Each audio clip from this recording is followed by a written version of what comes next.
Bakizue, atzegitikan beti urtero kanpain bat antolatzen dugu, pixka eta adimenurtasuna zer den gizarteari hurbiltzeko, eta aurten hortarako beste kanpain berri bat orkestara etorri gea. Egia da, duela betianik egin deguna da pixkatu gizarteari zerbait eskatu, eta aurten ez degula eskatu nahi. Nahi deguna da, adimenurtasuten pertsonek ematen dutena azpimarratzea, eta guk argi daukagu adimenurtasuten pertsonek asko dutela emateko, eta, elkarri hon leloarekin, hori nahi deguna azpimarratu. Eta, kanpainaren helbururen bat da pixkat selfieak lortzea, eskatu diogu pertsona guztiari selfie bat bidaltzea, adimenurtasuten pertson batekin, eta kontatzeko zer aportatzen dion, zer ematen dion. Eta, egia esan noain arte asko iritzen zaigu. Orduan, selfie horiek, web orriaren bidez edo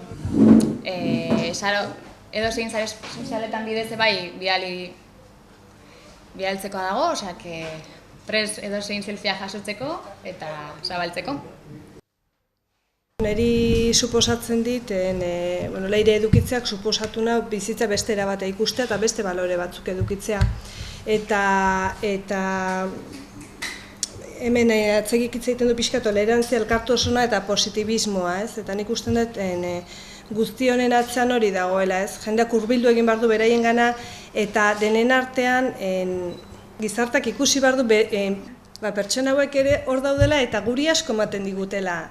Eta hurbildu egin behar da hori sentitzeko eta ikusteko, ez? Eta pertsona hauek adimen urritasuna daukate, baina pertsona dira eta gehiago daukate emateko, suposatzen ditena leirek bere behar hoiei nik erantzuna ematea baino. Eta elkarrion lelopean hori ez, elkarren artean dena hobeto eta denentzako onuragarria izan daitekela, ez?